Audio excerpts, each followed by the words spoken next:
like pause, I'll re-ask the question and we'll pick up where we left off. So, Okay. or if any noise kicks in or anything like that, then we'll start over. But um, Alex, I mean, and I'm really excited to have you here because I was Likewise. thinking about the first time we met, the first time we had a conversation. It was on the radio, and you were a student at FGCU, and you had just gotten back from your spring break. And what a spring break you had! First of all, what do you remember? What year you were in when you did this? I believe I was a junior. Yeah, I was a junior, so it was 2000.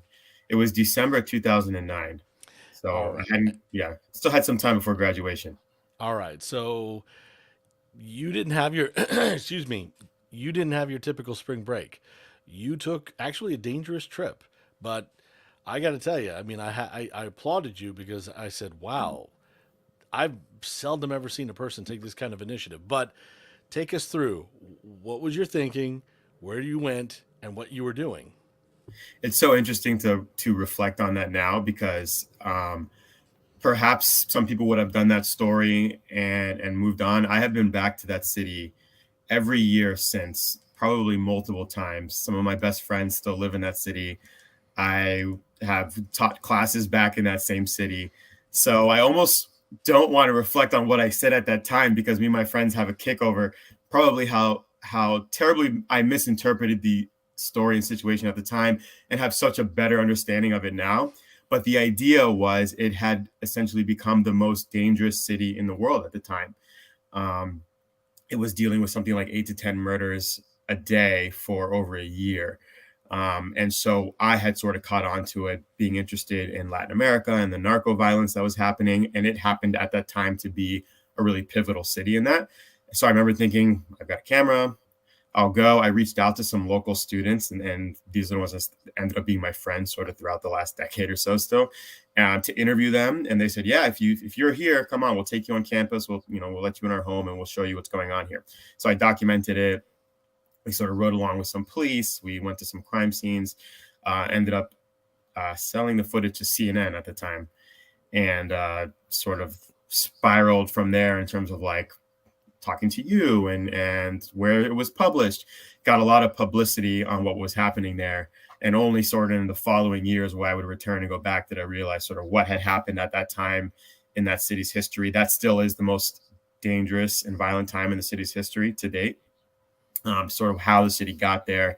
It's been really fascinating. A good friend of mine, actually, the student that I'm referring to, just published a book on what happened specifically on that year that I was there. Wow. So it sort of was this like climax of me being ready to get out into the world and what was happening there, and it all sort of unraveled and happened at once. But it's a story that I live with. One of the, I mean, I remember you telling me that at one point you were meeting with somebody at a restaurant, and I think you had missed like by a day. There was a shooting at that restaurant, or something had happened. Yeah. At this point, that's happened multiple times in my my trips back there. Not to say that it hasn't been that it's no longer violent. It's just not as violent as it used to be.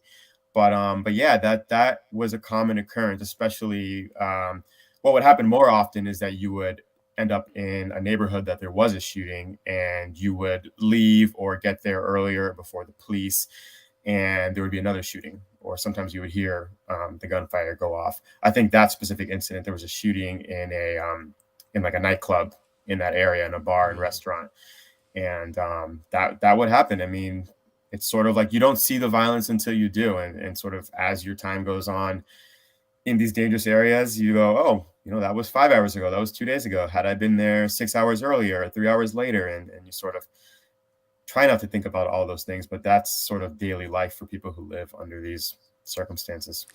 So I wondered, like, when you finished school. I mean, you got, like I said, you got a lot of attention for that, and it kind of opened up a lot of doors for you. But when you finished school, what you were a freelancer, right? Yeah, at this point, I was thinking I've been through sort of all of the cycles of journalism. I was a freelancer. I worked for government media. I used to work for Voice of America News. Mm-hmm. And now I work for CBS News, which is corporate media. So I've sort of been through it all and experienced all variations of how you can report. right after I graduated, I went freelance to Nairobi, Kenya, where I was freelancing for a number of organizations, but mostly for Voice of America News, television and radio. And that was just sort of a continuation of trying to build on what I had experienced in Juarez, Mexico, and using some of those contacts. But I sort of realized with just a camera and a backpack, you can do a lot. You didn't need all the gear and the crews and, all the technology that I had thought you might need to do the work. And so I just sort of went for it. Now, wait, how did you end up in Nairobi? Is that because there was an assignment there, or is there specifically something about that place you wanted to go? One-way ticket. I just found it fascinating at the time. This was a time, remember, this was 2009, 2010. So I graduated in 2011. This was sort of the height of the war on terror, which has sort of defined my generation in terms of our international news and our consumption of what was happening globally. So I wasn't going to go straight to Iraq or Afghanistan, where sort of the action was happening at that time. But there was this younger brother group to Al Qaeda who had been operating out of Somalia, who I actually learned about through one of my favorite rappers. His name was Kayanan. He was a Somali refugee who lived in Kenya, then made his way to the United States and became sort of like an underground hip hop artist, where I started learning about what was happening in East Africa. So my thought process was, I can't just sort of roll into Kabul and embed myself with the military, but I can move myself to Nairobi, Kenya, and sort of perhaps get on to the leading end of what was going to happen, where the war on terror was going to go. And eventually it did. Our war sort of shifted to this drone warfare, technological warfare that was playing out across Yemen and East Africa at the time, as opposed to the Middle East and Central Asia. So that was my thought, was try and go there, see what I can pull off. I lived there for 6-7 months, embedded myself in Somalia, made my way to South Sudan, and was selling radio and TV, really anything. You could do radio? Sure. Television? Sure. I was a yes man, but it worked out, and just sort of made my way around from there. All right. I mean, look, I looking at your background. This is amazing. I mean, places you've been, Juarez, Mexico, as we were talking about earlier. Talking about the Kenyan military war against Al Shabaab in Somalia, South Sudan border wars, smuggling operations in Jordan Syria border, food crisis in Cuba, the 2010 earthquake in Haiti. I mean, look, I think about my career. I think about when I was teaching, the career of a lot of the young people that I was helping. I've never met a person like you. Like that, you put yourself in these places, and listen. I have a great deal of admiration for you, because we need to have reporters who do this, and very few can. But in all of these places that you've been in, all the travels that you've had, how often did you find yourself in a situation where you thought, I don't want to be here, or this is too dangerous, or maybe you didn't? Yeah, I mean, so that's always such a tough conversation, because, and I feel like us journalists suffer from this a lot, which is we sort of constantly comparing ourselves to what other journalists are doing, or what other journalists are uncovering, or the sources of the contacts. And so I would sort of find myself, let's say, living in Nairobi, Kenya, covering a water crisis, but the next journalist over was under fire in southern Somalia. And so there was always this sort of degree of separation from what the danger level could be. And I never felt like I was this war correspondent in a sense. I just felt like I was trying to make my way through these sort of like uniquely challenging places. And then sort of in retrospect going, I had been under fire, or I had dealt with these very dangerous people. So it's a very difficult sort of like something to process of, was it ever too dangerous? Was it not too dangerous? Probably, but we are also very mission driven, mission oriented people. And that sort of always comes in retrospect, maybe for the better or the worse, I don't know.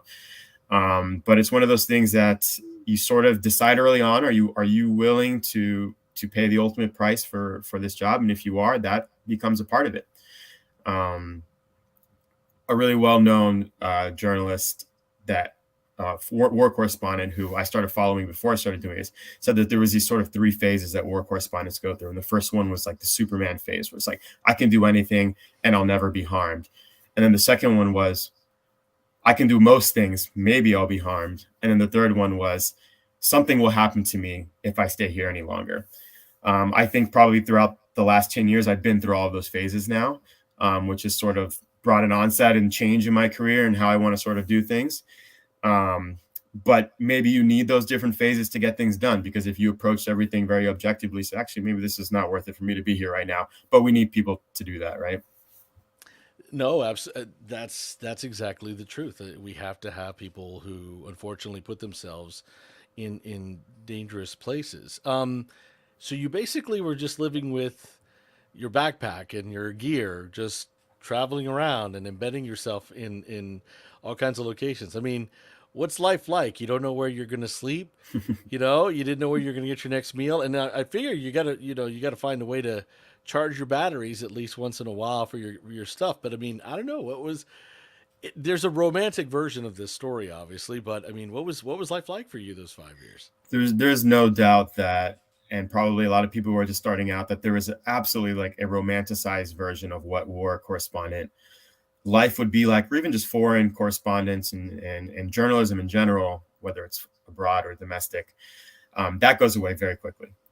And then, and maybe rightfully so, so it weeds out sort of those who are involved in that reason. The sort of plane touches down and the new sights and the smells and the new foods, and then it's like, well, where am I going to get my next paycheck? Where am I going to sleep tonight? And all of a sudden, this idea of traversing the globe with your backpack and a camera and meeting fascinating people becomes a job. You have to figure out how to do it, and then just like any other job, that sort of wears off. But the work was important, so I kept doing it. I mean, when I moved to Kenya, I moved into a Kenyan boys youth hostel in a slum in Nairobi, because it was $8 a night to stay there, and they gave you free breakfast and tea. So really, it was only up to me to eat dinner. So little tricks like that. Embeds were my saving grace. If you embedded with any sort of military, whether it was Kenyan, U.S. military, I eventually ended up doing 13 months with the U.S. military in Afghanistan. Free housing, free food. That was a freelancer's dream, really. So there's sort of all these like corresponding foreign hacks that you can come up with to sort of continue going. But the reality was, at least when I was an independent freelancer, it was always a struggle. I loved what I was doing. I was very happy, but it was very much a struggle. Mm. All right, what's the scariest moment you had? Again, it's so difficult to sort of say. I mean, the scariest moment. I mean, up until recently, I was in bed at work with a producing for CBS, a correspondent, Manuel Bojorquez, and we were crossing into the Darien Gap, which is run by the Cartel de Golfo in Colombia, and they were essentially trafficking all of the Haitian migrants from Colombia to Panama through the jungle.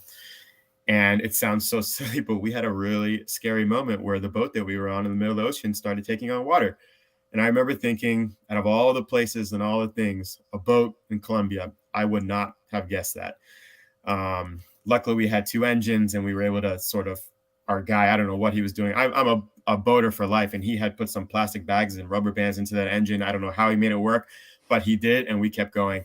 And we just sort of looked at each other like, man, if you would have told us how we'd go, we wouldn't have guessed this situation. So, and all that to say, people think the war and the bullets and the bombs, yes, absolutely, but you know, it's not always that. It's just, maybe it's a car ride somewhere, a crazy taxi driver. Usually they are. It can be anything like that. I mean, that's not to downplay the dangers that, let's say, faced while embedded in Afghanistan. There were times when shelling was a big issue. Insider attacks. Sometimes the fear of what's your most dangerous moment is worse than actually being in one. I was there in 2013, 2014, where the Afghan soldiers were turning on the U.S. soldiers on their bases, and you just didn't know who to trust, which was so sad because this was the people that they were arming and training to secure the country. That was really scary. I know this is another tough question, but I want to know, like, is there a moment or a person that you were talking to that you found most fascinating?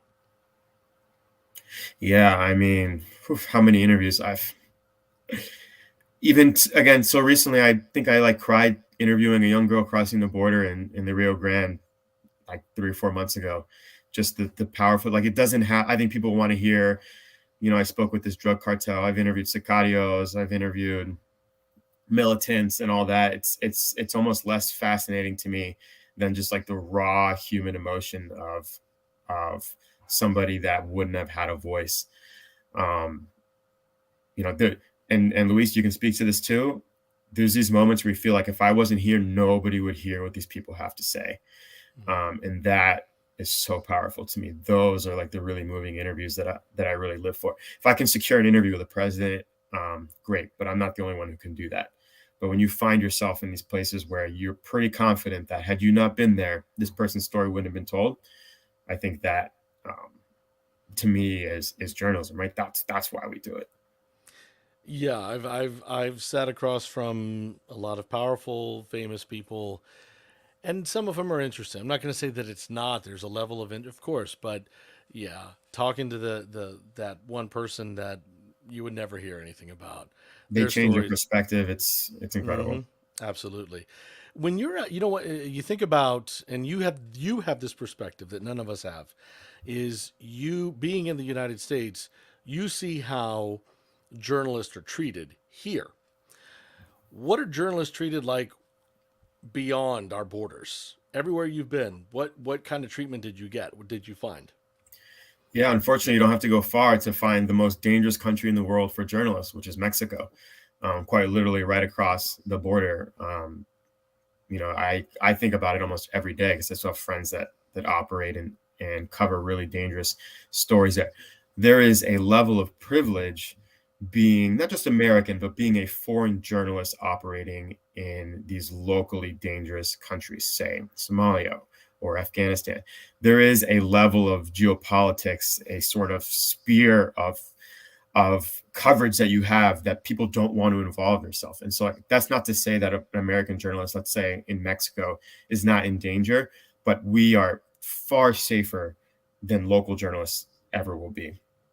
Wow. Which is, I've experienced it myself where people want to go with me on stories if they're local because they think that it gives them a sort of extra level of protection. Now, of Wow. course, American journalists have been killed across the globe, but it pales in comparison to the amount of local journalists who are jailed, who are killed, who are kidnapped. It is incredibly sad, and unfortunately, that number is going up across the globe. So, what do you think about what you're seeing right now, these last few years? And it's, I always point to people, this is not unique. We're just seeing an intensification. Part of it may just be because of social media. Messaging gets out so much more.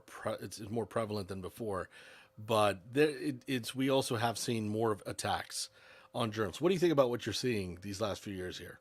Yeah, it's been really, really fascinating to see because that was something that sort of went unaffected here in the US by us in terms of I never really worried about my safety as a journalist in the United States. That just was never an issue. To say over the past 4 or 5 years, CBS feeling required to hire security for us on certain assignments domestically, to attacks, the political violence that we've seen, the protests that we've had to cover. I would qualify those as attacks on journalists. It's very clear that we're defined members of the press, yet we are still have been arrested. We've still been attacked from the protesting side on both sides of that aisle. The level of respect for journalism, and people will come up with their own conclusions of where that came from, definitely has deteriorated. And that to me is just like a sentient feeling that I've had over the last few years where I felt like we were very respected in the field and people wanted to talk to us, to now that level of disrespect has actually become violent at times. Hmm. All right, let's move to your career has changed quite a bit now. So you're not worrying about where that next meal is coming from.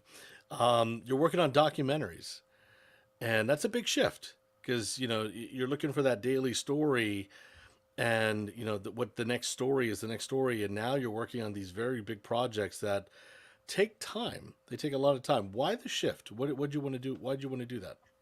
Yeah, I sort of came to it's been roughly a little over a decade in the daily news.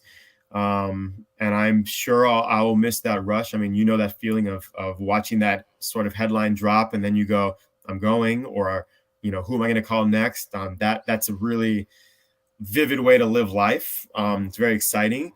But after sort of reflecting back on the last years in journalism, I sort of wanted to find what's the way to dive deeper into certain narratives. They make these joke about journalists. We can talk a little bit about a lot of things, and that's probably very true. So perhaps as I enter this new phase in my life, I'd like to become, more hyper focused on one thing, or choose one issue and sort of take a deeper dive and help people really understand it. I absolutely understand like the nuances of television and what I work and how much information we can give in a 1 minute and 30-second television piece. I've always felt television is very important to show people what's happening. Doesn't necessarily always do the best job in helping people understand why or to contextualize what's happening. So me moving into documentary is the TV version of context, right? Is to take an issue that perhaps I've been working on for the last 10 years, but only talked a little bit about a lot of times, and really bring the viewer into those moments and help them sort of understand. It's a different beast. I've been seeing these headlines and these breaking news come across, and my first reaction is grab the bag. What's it? And I'm like, wait, no, I can't go. I'm working on something else that's also important. So that part's been sort of difficult, but I'm happy to try it. CBS is investing in that a lot right now, in terms of streaming and documentary. It's certainly where the future of television is going. So, there's a part of it is me trying to get involved in that as well. And we'll see. I mean, I think journalism is reinventing itself right now, and this is me sort of trying to be a part of it. It's interesting. You're right. It's like we have to dabble in a lot of things. Is there a particular issue that you're focused on with your documentaries? Or something you want to hyper focus on? There'll be multiple different documentaries throughout the year, so it won't be one issue in terms of all of them. But I will be doing essentially like half hour, or it can be half hour, 45-hour long documentaries on one specific issue, or even like a series in a row. So the idea will be to take something that's affecting, whether domestic or abroad, and then do focused 1 hour docs on that issue alone. And the time really allots you. It's so interesting. Like, how many times have the best sound ended up on your cutting room floor? And that's something that I think we all have made peace with over the years. And now I find myself sort of like, no, put it in, let them hear it, let them hear the whole thing. And, maybe that, the whole soundbite culture is something that we get a lot of flack for, which is, oh, you're just looking for your sound bites. This is an opportunity for me to, you have the time. So if the viewer didn't understand it by the end of your documentary, that's more on me than my time restrictions, if that makes sense. Yeah, no, absolutely. Do you think, and I know that you started doing this not that long ago, but do you think you're ever going to go back to that life, that wandering life, or is that done? It's not done. I don't know that ever goes away. It's not done. I got you. Just short answer. I mean, that it is journalism, again, as you know, and for longer than I have, it is a lifestyle. It there's a lot of other ways to make a lot more money. That's for sure. And if that was the case, we'd probably both be doing that. But once you're in this, it's for life. Yeah. No, And so totally yeah. understand that. Absolutely. I don't know if, again, because you're working on some projects, I don't know if there's anything you could say about them or not, just interested, like what you're up to. We're sort of still developing. So I can't quite tell you exactly what they'll be yet, because we don't know that yet. But it's definitely difficult to not make a knee-jerk reaction at what's happening in the headlines and try and do a documentary based off that. We're trying very hard to not be reactionary to the news, but almost more predict the news and sort of get ahead of the news cycle. And so, I mean, we're not working necessarily on anything, but take Ukraine, for example. It's very difficult to say, the whole world is changing. The geopolitics, the global world order is shifting. We should do a documentary on that. And you have to sort of take a step back and say, well, what is the next sphere of influence that is going to be relevant? This story's pieces have yet to fall into place. When they fall into place, what's the documentary to be done on that, and sort of understand it from a more global perspective instead of the headline. So that's sort of where we're trying to develop and see what will come of that. Excited to see whatever it is that you got coming up. What do you think, Alex? What do you think people get wrong about what we do? And I mean, you've been saying it throughout. I mean, you know what what a journalist is, and sharing your story, you've given us a taste of that. But I don't know what in your experience, what do you think people get wrong about us? And is that on us to try to help them understand it? If they're not understanding it, then perhaps it is on us. I'm absolutely a believer that if we've lost the faith of the American public, then it's perhaps something we're not doing right. What I think is lost and people don't understand is that we are trained to do what we do. For the most part, most of us wanted to be journalists, which is a trade, and we studied how to do it properly. We learned the right methods and we implement it. And so I feel like what gets lost in this really politically divisive world is let's say in the blue and right world. Take I don't know, I'm trying to come up with this now, a carpenter, for example, who may like blue and squares, but he's a trained carpenter. And if he has to make a red circular table, he absolutely can. There's nothing that would stop him from or make him from doing it inaccurately. And I feel like because people have all of these assumptions of us as journalists and where we come from and what we do and our backgrounds, you and I are both Latino journalists. There's no doubt that when we step into a room, people make assumptions about who we are and where we come from and what we believe. But we're journalists at the end of the day. So we have learned to approach stories as unbiasedly as possible. We have learned how to craft the stories and tell voices to people we agree with and we disagree with. It makes no difference to me whether I agree with you or not. And I think that's been lost in the really politically divisive world, in the social media world, where people feel like they're getting raw news from live feeds on Twitter and live feeds on Facebook. And they say, this is the real news. But those people have agendas and they haven't been trained. And that's fine. We need that. Some of the smartest minds in the world are commentators and analysis. But what we do is different. We're journalists. And I really try hard in my work and in the people that I work with to maintain that, because if we lose that, then all is lost. And if they don't believe that now, then yes, it's on us to continue to prove that to them. But we are what we are because we've taught it to ourselves and we have the experience to do it. And that's sort of the mentality I try and bring to all of my work. Hallelujah. Absolutely. You know what? Let me finish with this. Yeah. If you could go back and talk to that young Alex, before he goes off on that spring break trip to a very dangerous city. I think if I recall too, you didn't tell your parents what you were doing until after the They knew I fact. was going to Mexico. I mean, that Okay. part was true. All right. I don't know. What do you tell that kid?